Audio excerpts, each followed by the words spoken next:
జాబిల్లి కథలు. రంగాపురం అనే అందమైన గ్రామంలో గంగయ్య అనే ఒక జాలరి ఉన్నాడు. అతను స్వతహాగా చాలా మంచివాడు. పక్కవాళ్ళకి సాయం చేసే గుణం ఉన్నవాడు. అలాగే తెలివైనవాడు కూడా. అతను రోజు ఉదయాన్నే నిద్రలేచి సముద్రం మీదకు వెళ్లి చేపలు పట్టి వాటిని ఊర్లోకి తెచ్చి అమ్ముకునేవాడు. ఒకరోజు ఆ ఊర్లో వర్షాలు బాగా పడుతూ ఉండడంతో చేపల వేటకి వెళ్లడం కష్టంగా మారింది. ఎడతెరిపి లేకుండా పడే వర్షం వల్ల రంగయ్య చేపల వేటకి వెళ్లలేక తన గుడిసెలోనే కూర్చున్నాడు. ఉన్న బియ్యమేమో అయిపోతున్నాయి. ఈ వర్షాలు ఆగేట్టు లేవు. చాలా జాగ్రత్తగా ఈ బియ్యాన్ని వాడుకోవాలి అని మనసులో అనుకుని ఉన్న బియ్యాన్ని చాలా పొదుపుగా వాడుకుంటూ కొంచెం కొంచెం తింటూ వర్షం ఎప్పుడు ఆగిపోతుందా అని ఎదురుచూస్తున్నాడు. మధ్యాహ్నం పూట గంగయ్య గుడిసెలో అన్నం వండుకుంటూ ఉండగా అతని గుడిసె ఎదురుగా ఒక ముసలావిడ చెట్టు కింద వర్షంలో తడుస్తూ వణుకుతూ కనిపించింది. గంగయ్య ఆ వానలోనే తడుస్తూ పరిగెత్తుకుంటూ ఆమె దగ్గరికి వెళ్ళాడు. అవ్వా, ఎవరు నువ్వు? ఇంత వర్షంలో ఇక్కడ నిలబడ్డావేంటి? మీ వాళ్ళెక్కడా? అంటూ తన మనసులో ఉన్న ప్రశ్నలన్నీ అడిగాడు. ఆ ముసలావిడ వణుకుతూ సమాధానం చెప్పడం మొదలుపెట్టింది. నాయనా, నన్ను మా కొడుకు తీసుకొచ్చాడు. ఒక చోట దించి ఇక్కడే ఉండు వచ్చేస్తా అని వెళ్ళాడు. వెళ్ళి 2 రోజులైంది, ఇంకా రాలేదు. నేనే నడుచుకుంటూ ఈ ఊరికొచ్చాను. ఇదే ఊరు. నేనెక్కడున్నానో నాకు అర్థం కావడం లేదు. ఇక్కడికి వచ్చేసరికి ఒంట్లో నీరసం వచ్చింది. నడవలేకపోతున్నాను. అందుకే ఇక్కడ ఆగాను అని చాలా నెమ్మదిగా చెప్పింది. అయ్యో, మీ కొడుకు వివరాలున్నాయా? నేను కనుక్కుంటాను. నాకు సరిగ్గా తెలీదయ్యా అంటూ అమాయకంగా చెప్పింది. దాంతో గంగయ్యకి ఏం చేయాలో అర్థం కాలేదు. కాని ఆ ముసలావిడి మీద మాత్రం చాలా జాలిగా ఉంది. సరేలే, మీ కొడుకు వచ్చేదాకా నా గుడిసెలో ఉందువురా. అయ్యో, నీకెందుకయ్యా కష్టం పర్లేదురా అవ్వా అని ఆమెను ఒప్పించి తన ఇంటికి తీసుకువెళ్ళాడు. అవ్వా, నేనిప్పుడే తిన్నాను, నువ్వు తినేసేయ్ అని అబద్ధం చెప్పి ఆమెకి భోజనం పెట్టాడు. తను మాత్రం ఆకలితోనే పడుకున్నాడు. వర్షాలు పడినా అన్ని రోజులు గంగయ్య చాలీ చాలకుండా తింటూ పస్తులు ఉండి ముసలావిడికి భోజనం పెట్టేవాడు. మెల్లగా వర్షాలు తగ్గుముఖం పట్టాయి. గంగయ్య చేపల వేటకి వెళ్లడం మొదలుపెట్టాడు. రోజూ చేపల వేటకు వెళ్లి ఊర్లో వాటిని అమ్మి ఆ డబ్బుతో సరుకులు తెచ్చేవాడు. ముసలావిడ, గంగయ్య ఆ ఇంట్లో కష్టసుఖాలు చెప్పుకుంటూ జీవనం సాగిస్తూ ఉండేవారు. అలాగే అతను తనకు తెలిసిన వాళ్ల దగ్గర ముసలావిడ కొడుకు గురించి ఆచూకీ విచారిస్తూ ఉంటే ఏ విషయమూ తెలిసేది కాదు. ఇలా రోజులు గడుస్తున్నాయి. కాని ఒకరోజు గంగయ్య చేపలు తీసుకుని ఊర్లోకి వెళ్ళాడు. ఆడవాళ్లందరూ గంగయ్య చుట్టూ చేరి తిట్టడం మొదలుపెట్టారు. ఏంటి గంగయ్య ఇది? నిన్ను నమ్మి చేపలు కొంటే ఇలా చేశావు? ఏమైంది? చేపలు చాలా చేదుగా ఉన్నాయి గంగయ్య. మొక్క నోట్లో పెట్టుకుంటే ఒట్టు. 1-2 చేపలు అలా ఉంటాయిలేమ్మా. ఏంటి 1-2 అలా ఉంటాయా?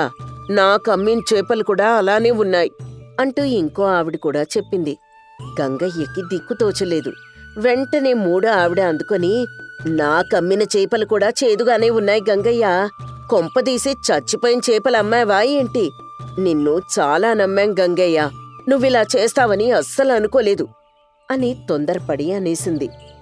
ఎంతో నిజాయితీగా వ్యాపారం చేసే గంగయ్యని ఆ మాట చాలా బాధపెట్టింది. కాని బాధ బయటికి కనపడినివ్వకుండా చిరునవ్వుతో, అమ్మా, ఎక్కడో ఏదో పొరపాటు జరిగినట్టుంది, నేను చూస్తానమ్మా అని చెప్పాడు. తర్వాత రోజు గంగయ్య సముద్రంలో రోజూ వెళ్లే వైపు కాకుండా ఇంకో వైపు వెళ్లి చేపలు పట్టాడు. వాటిని తీసుకొచ్చి అమ్మాడు. కాని అవి తిన్నవారు కూడా చేపలు చేదుగా ఉన్నాయంటూ చెప్తూ ఉన్నారు. చుట్టుపక్కల ఊరి వాళ్ళకమ్మినా కూడా వాళ్లు కూడా చేదుగా ఉన్నాయని చెప్పేవారు. ఈ వార్త మెల్లగా చుట్టుపక్కల అన్ని ఊర్లకి ఒకరి ద్వారా ఒకరికి తెలిసిపోయింది. గంగయ్య దగ్గర చేపలు ఎవ్వరూ కొనడానికి ముందుకొచ్చేవారు కాదు. చేపల బుట్ట తీసుకుని సంతలో నిలబడితే 5 నిమిషాల్లో ఖాళీ అయ్యే చేపలు ఒక్కటి కూడా అమ్ముడు పోని స్థితికి వచ్చాయి. గంగయ్యకి చేపలు అమ్ముడు పోకపోవడంతో పాటు తన మీద చేదు చేపలు అమ్ముతున్నాడని మచ్చ రావడం చాలా బాధేసింది. అన్నం తినకుండా, చేపల వేటకి వెళ్లకుండా గుడిసెలో కూర్చుని దిగులుగా ఆలోచించేవాడు. ముసలావిడ ఇదంతా గమనించి గంగయ్య దగ్గరకొచ్చింది. ఏంటయ్యా అలా ఉన్నావు? చేపలు అమ్ముడు పోలేదని దిగులు పడ్డావా? నా తప్పు ఏం లేదవ్వా. ఏం జరిగిందో నాకు అర్థం కావడం లేదు. ఒక్కోసారి అంతేనయ్యా, కష్టాలు ఎందుకొస్తాయో ఎవ్వరికీ తెలీదు. అలాగని గమ్మున కూర్చుంటే ఎలా చెప్పు? మరేం చేయమంటావు? నా దగ్గర చేపలు ఎవ్వరూ కొనట్లేదు. నీ దగ్గరే కొనట్లేదా? ఎవ్వరి దగ్గర కొనట్లేదా? నీ చేపలే చేదుగా ఉన్నాయా? అందరి చేపలు చేదుగా ఉన్నాయా?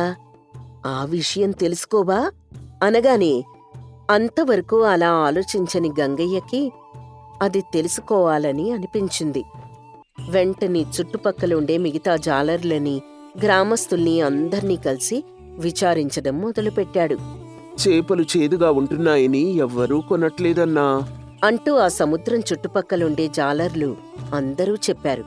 దాంతో సముద్రంలోనే ఏదో జరుగుతోందని గంగయ్యకి అర్థమైంది. వెంటనే ఆ ఊరి గ్రామ కార్యాలయం దగ్గరికి వెళ్ళాడు. అక్కడ పనిచేసే గ్రామాధికారిని కలిసి, కరుణం గారు, నమస్కారమండి. సముద్రంలో ఏదో తప్పు జరుగుతోందండి. అది మీరు కనుక్కోవాలి. ఏంటయ్యా నువ్వు మాట్లాడేది? సముద్రంలో తప్పు జరగడమేంటి? సముద్రంలో పట్టే చేపలు చేదుగా ఉంటున్నాయండి అనగానే కరణానికి ఉక్రోషం వచ్చింది. ఏంటయ్యా, చేపలు చేదుగా ఉన్నందుకు, మీ ఇంట్లో కూరలో ఉప్పు తక్కువైనందుకు నేను విచారణ చెయ్యాలా? అయ్యా అయ్యా, అంత తేలిగ్గా తీసుకోకండయ్యా. నేను చెప్పేది వినండి అంటూ గంగయ్య మొదట్నుంచి జరిగిందంతా చెప్పాడు. అదంతా విన్న తర్వాత కరణం, చూడు, సముద్రం అనేది నా ఆధీనంలో ఉండదు. సాక్ష్యాలు లేకుండా నేను దేనిమీద విచారణ చేయలేను అని కుండలు బద్దలు కొట్టినట్టు చెప్పాడు. గంగయ్య ఏం మాట్లాడలేకపోయాడు. కాని అతనికి ఆధారాలు కావాలి అని మాత్రం అర్థమైంది. నేను నమ్ముకున్న గంగమ్మ తల్లికి ఏం కానివ్వను. కనిపెడతాను, ఖచ్చితంగా కనిపెడతాను. దీని వెనక ఎవరున్నారో కనిపెట్టి తీర్తాను అనుకుని రాత్రింబవళ్ళు సముద్రం ఒడ్డున కాపలా కాసేవాడు. అక్కడ జరుగుతున్నవన్నీ పరిశీలించేవాడు. ఒక్కడే పడవ వేసుకుని సముద్రం మీదకి వెళ్లేవాడు. ఇలా రోజులు గడుస్తున్నాయి. జరిగిందంతా ముసలావిడికి చెప్పేవాడు. ఆమె జాగ్రత్తలు చెప్తూ ఉండేది. ఒకరోజు రాత్రి గంగయ్య సముద్రం ఒడ్డున ఉండగా చాలామంది వ్యక్తులు ఒక ఎడ్లబండి తీసుకుని సముద్రం దగ్గరకొచ్చారు. ఇది దూరం నుంచి గంగయ్య చూశాడు. ఆ వ్యక్తులు వాళ్లల్లో వాళ్లు మాట్లాడుకుంటూ ఉన్నారు. గంగయ్య వాళ్ల దగ్గరికి వెళ్లాడు. రేయ్, ఎవరు మీరు? ఏం చేస్తున్నారు అని అడగడంతో ఆ వ్యక్తులు భయపడి ఒకరి ముఖాలొకరు చూసుకోవడం మొదలుపెట్టారు. ఎవరు మీరు అని అడుగుతుంటే మాట్లాడరేంటి? మేము పక్కూరి వాళ్ళమండి. ఊరికే ఇలా వచ్చాం. ఈ బండేమిటి? నాకేదో అనుమానంగా ఉంది. కరణం గారిని పిలుస్తానుండండి అని గంగయ్య అక్కడి నుంచి వెళ్లడం మొదలుపెట్టాడు. దాంతో అక్కడుండే వాళ్ళందరూ గంగయ్యని అడ్డుకొని ఆపారు.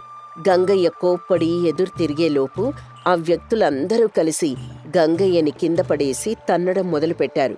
ఇక గంగయ్య స్పృహ కోల్పోతాడు అనే సమయంలో కరణం మనుషులు లాంతర్ పట్టుకుని పరిగెత్తుకుంటూ వాళ్ళని చుట్టుముట్టారు.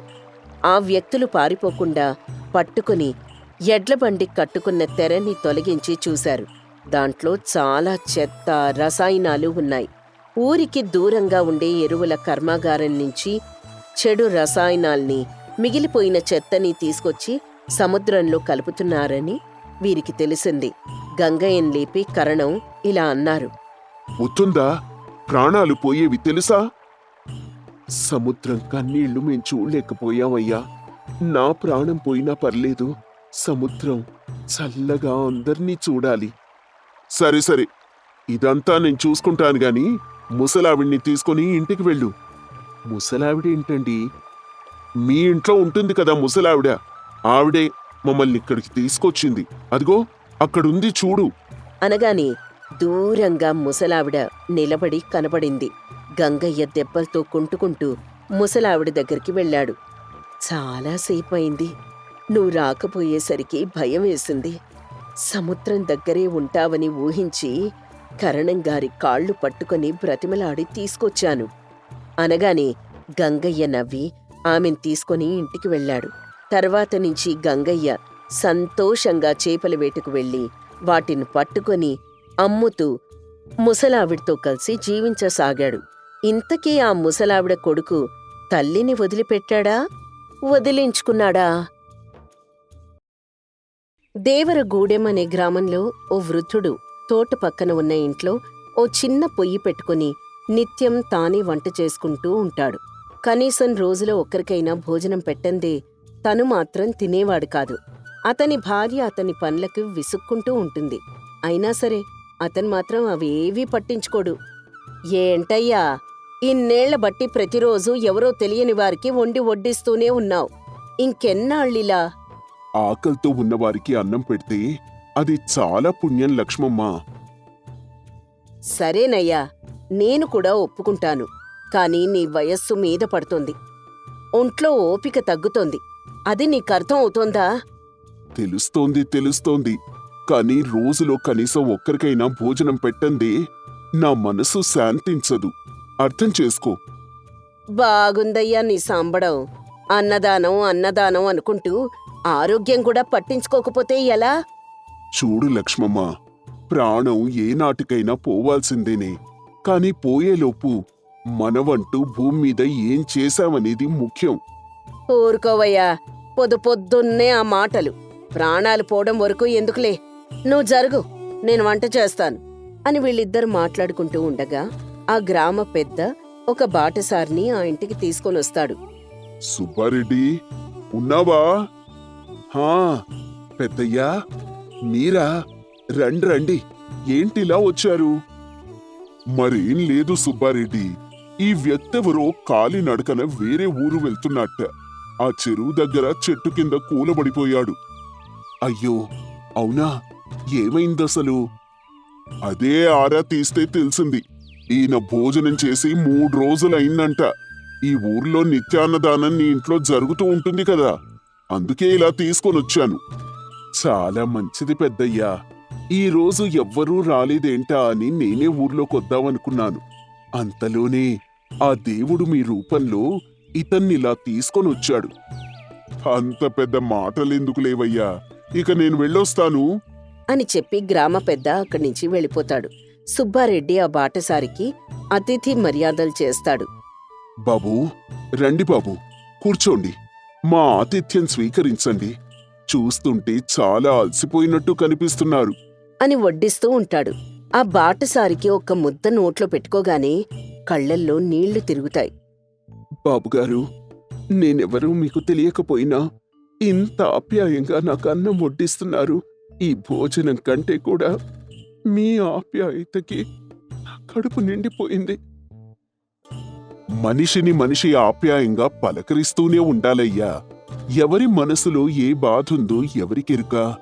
ఉన్నన్నాళ్ళు ఇలా ప్రేమను పంచుతూనే ఉండాలి. మీరు దేవుడితో సమానమయ్యా. మీరెప్పుడూ ఇలానే చల్లగా ఉండాలి. హా, ఆయన గురించి ఆయనకు పట్టించుకోవడం చేత కాదు గాని ప్రేమను పంచుతాడంట, ప్రేమను. లక్ష్మమ్మ, అతిథి ముందు ఏంటా మాటలు? అయ్యా, అమ్మగారికి నేను భోజనం చేయడం ఇష్టం లేనట్టుంది. అయ్యో, మీరామె మాటలు ఏమీ పట్టించుకోకండి. మీరు కడుపు నిండా భోజనం చేయకుండా ఇక్కడి నుంచి వెళ్ళడానికి వీల్లేదు. సరేనయ్యా. లక్ష్మమ్మ, నువ్వు లోపలికెళ్ళు అని చెప్పడంతో ఆమె అక్కడి నుంచి వెళ్ళిపోతుంది. సుబ్బారెడ్డి ఆ బాటసారికి కడుపారా భోజనం పెడతాడు. కాని అతను అన్నం తింటూ మౌనంగా ఉండిపోతాడు. బాబూ, మీ ఊరేది? నీ పేరేమిటి? నా పేరు గణేష్ బాబు గారు. తూర్పు గోదావరి దగ్గరుంటాను. బట్టలమ్మేవాణ్ణి. గడిచిన ఏడాది మా ఇంట్లో అన్ని అనర్థాలే. భార్య పోయింది, పిల్లలు లేరు, నా అన్న వాళ్ళెవ్వరూ లేరు. ఎక్కడికి వెళ్లాలో తెలియక అలా పని కోసం ఊరూరు తిరుగుతున్నాను. అయ్యో, ఎంత కష్టం వచ్చింది బాబు నీకు. నువ్వే బాధలు లేకుండా నవ్వుతూ ఉండాలని ఆ దేవుణ్ణి నేను ప్రార్థిస్తాను బాబు. నువ్వు మా దగ్గర ఒక్క రోజైనా విశ్రాంతి తీసుకోవాల్సిందే. మరేం పర్లేదయ్యా, నేను వెళ్తాను. అయ్యో, అదేంటి? ఓ రోజు విశ్రాంతి తీసుకో బాబు. నీకభ్యంతరం లేకపోతే మాతోనే ఉండిపోవచ్చు. అయ్యో, మీకెందుకండి అంత శ్రమ? ఈ అనామకుడికి కడుపు నిండా భోజనం పెట్టారు, అదే 10,000. ఎవ్వరూ లేరు అంటున్నావు. ఒంటరిగా ఎలా జీవిస్తావు? ఎక్కడికని వెళ్తావు? మాక్కూడా తోడుంటావు కదా, మాతో ఉండిపో బాబు అని మాట్లాడుతూ ఉండగా లక్ష్మమ్మ ఇవన్నీ వింటుంది. సుబ్బారెడ్డిని పక్కకి పిలుస్తుంది. ఏమయ్యోయ్, మీకు మత్తిగాని పోయిందా ఏంటి? ఎవరో ఏంటో తెలియని వాణ్ణి ఇంట్లో పెట్టుకుంటా అంటారేంటి? అయ్యో, మనిషి మంచోడేనే, మరేం పర్లేదు, నువ్వూరుకో. ఏంటండి ఊరుకునేది? మీ మంచితనం రోజు రోజుకి మితిమీరిపోతోంది. అతను మంచి మనిషో మాయలు చేసే మనిషో ఎలా నమ్మేది? అసలే రోజులు బాలేదు. పాపం, కష్టాల్లో ఉన్నాడే, తన కథంతా చెప్పాడు. పోనీ కొద్ది రోజులు చూద్దాం, ఏవైనా తేడాగా అనిపిస్తే పంపించేద్దాం. ఏమంటావ్ అని ఆమెకి సర్ది చెప్తాడు. ఇక అప్పట్నుంచి గణేష్ ఆ ఊర్లోనే ఉంటూ సుబ్బారెడ్డి పనుల్లో చేదోడు వాదోడుగా మారిపోతాడు. గణేష్ చాలా మంచివాడని సుబ్బారెడ్డికి, అతని భార్యకు అర్థమవుతుంది. దీంతో ఓ రోజు లక్ష్మమ్మ, ఏంటయ్యా ఈ మధ్య కాస్త ఉత్సాహంగా కనిపిస్తున్నావు? ఏవైనా గణేష్ వచ్చిన దగ్గర నుంచి నాకు పని భారం తగ్గింది. తానే అతిథుల్ని ఇంటికి తీసుకొని వస్తున్నాడు. గుడిలోనూ అనాథాశ్రమాల్లోనూ ఆహారం పంచుతున్నాడు. నాకు చాలా హాయిగా అనిపిస్తోంది. అవునయ్యా, మొదట్లో నేను కూడా కుర్రాడి మీద అనుమానపడ్డాను. కాని చాలా నిజాయితీపరుడని ఇప్పుడే అర్థమవుతోంది. మరేమనుకున్నావు? నా నమ్మకం ఎప్పుడూ తప్పవ్వదు అని అంటాడు సుబ్బారెడ్డి. రోజులు గడుస్తాయి. గణేష్ ఓ రోజు ఏదో పనిమీద పక్కూరికెళ్తాడు. అక్కడ ఓ ఆశ్రమంలో పిల్లలు, వృద్ధులు ఆహారం కోసం అలమటిస్తున్నట్టు తెలుస్తుంది. అయ్యో, ఏంటిది? వీరంతా ఆకలి బాధలు చవి చూస్తున్నారా? ఈ విషయం బాబుగారికి చెప్పాలి అని వెంటనే ఊరికొచ్చి ఈ విషయమంతా సుబ్బారెడ్డికి చెప్తాడు. అయ్యో, ఎంత పనైంది! అంతమంది పిల్లలు, వృద్ధులు ఆకలితో ఉన్నారా? అవును బాబుగారు, అక్కడ వారిని పట్టించుకునే నాథుడే లేడంట. మొన్నటి వరకు పట్నం వారెవరో సాయం చేసేవారంట. కాని వారు విదేశాలకి వెళ్ళిపోవడంతో వారలా ఆకలితో అలమటిస్తున్నారంట. వారిని చూసి చాలా బాధేసిందండి. అయ్యో దేవుడా, ఎంత పని జరిగింది! సరే, పద పద, మనం వెంటనే వంట చేసి వారి కోసం తీసుకొని వెళ్దాం. బాబుగారు, అంతమందికి చేయడం మీ వలన అవ్వదు. మీకసలే ఆరోగ్యం బాగాలేదు కదా, నేను చేసేస్తాను అని అతను వంటంతా పూర్తి చేస్తాడు. అలా పూర్తయ్యాక ఇద్దరూ కలిసి ఆ ఆహారాన్ని తీసుకుని వెళ్ళి వారికి వడ్డిస్తారు. ఎంత ఆకలి మీద ఉన్నారో ఏమో ఈ పిల్లలు, వృద్ధులు. వీరిని నేనిలా చూడలేకపోతున్నానయ్యా గణేష్. మనం ఇక్కడి నుంచి ప్రతిరోజు వీరికి ఏదో విధంగా ఆహారం తీసుకొని రావాలి. అలాగే బాబుగారు, తీసుకొనొద్దాం. కాని మనది పక్క ఊరు, రోజు ఇంత దూరం రాలేం కదా. ఈ ఊరి వారు కూడా ఏవైనా సాయం చేస్తే బావుంటుందేమో అని నాకనిపిస్తోంది. నిజమే గణేష్, ఓ రోజు ఈ ఊరి పంచాయతీ పెద్దతో మాట్లాడదాం అని అంటాడు. వాళ్ళందరికీ ఆహారం పెట్టిన తర్వాత తిరిగి ఇంటికొచ్చి వీరిద్దరూ చేయబోయే మంచి పనుల కోసం మాట్లాడుకుంటూ ఉండగా లక్ష్మమ్మ వింటుంది. బాబు గణేష్, నువ్వొచ్చాక మా ఆయనకి కాస్త విశ్రాంతి దొరికిందయ్యా. ఆయన ఈ విధంగా నవ్వుతూ ఉండడం నాకు చాలా సంతోషంగా ఉంది. బాబుగారు చాలా మంచివారమ్మా. మీరు నాకు పరిచయం అవ్వడం నిజంగా నా అదృష్టం. లేదు బాబు, ఆయన పరిస్థితి చూసి ఆ దేవుడే నిన్ను పంపించుంటాడు. అంతా ఆయన దయ్యా అమ్మగారు. ఆయన చేసే మంచి పనులకు నీ సాయం తోడైంది. ఇక నుంచి నేను కూడా మీతో ఆ ఊరికొచ్చి వారికి సేవ చేసుకుంటాను అని మాట్లాడుకుంటూ ఉంటారు. అలా ఓ వారం రోజులు ప్రతిరోజు ఆహారం వండి వారి కోసం తీసుకుని వెళ్తారు. ఓ రోజు ఓ చిన్నారి ఇలా అంటుంది. తాతయ్య, ఈ ఆహారం ఎంతో రుచిగా ఉంది. మీరిలా మా కోసం ఆహారం తయారు చేసి తీసుకురావడం చాలా బాగుంది తాతయ్య. ఎప్పుడు ఎవరు ఆకలిగా ఉండకూడదు తల్లి. హాయిగా తినండి.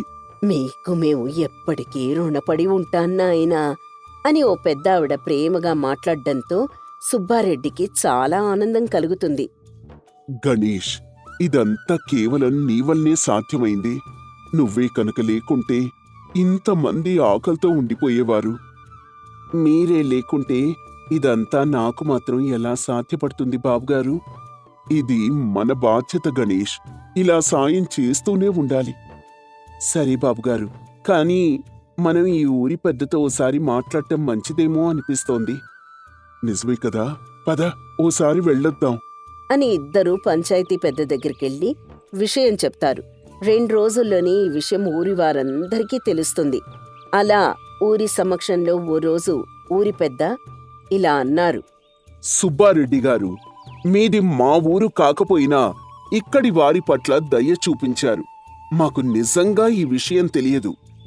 మరేం పర్వాలేదండి, మీ నుంచి కూడా వారికి కొంత సాయం అందితే బావుంటుందని అనిపించింది.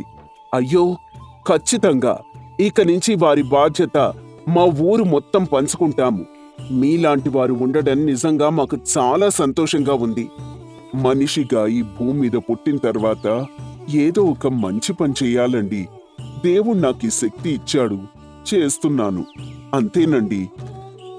మీ ఊర్లోనే కాకుండా ఇక్కడి వారి గురించి కూడా పట్టించుకుంటున్నారు. చాలా పెద్ద మనసండి మీది. అన్ని దానాల్లో అన్నదానం గొప్పదని మా నాన్నగారు చెప్పేవారండి. దాన్ని నేను పాటించాలని అనుకున్నాను, అంతే. అవునండి, మీరు మాలో చాలా ఉత్సాహాన్ని నింపారు. మేమంతా మాకు తోచిన సాయం చేస్తాం. చాలా సంతోషం. మేం కూడా అప్పుడప్పుడు ఇక్కడికి వస్తూనే ఉంటాం అని చెప్పాడు సుబ్బారెడ్డి. అలా గణేష్, సుబ్బారెడ్డి ఇద్దరూ అన్నదాన కార్యక్రమాలు చేస్తూనే ఉంటారు. అలా వారి కార్యక్రమాలు పక్క గ్రామాల వరకు చేరుతాయి. ఒక ముద్ద అన్నం ఒక్క ప్రాణాన్ని కాదు, జీవితాన్ని మార్చేయగలదని అంతా అర్థం చేసుకుంటారు.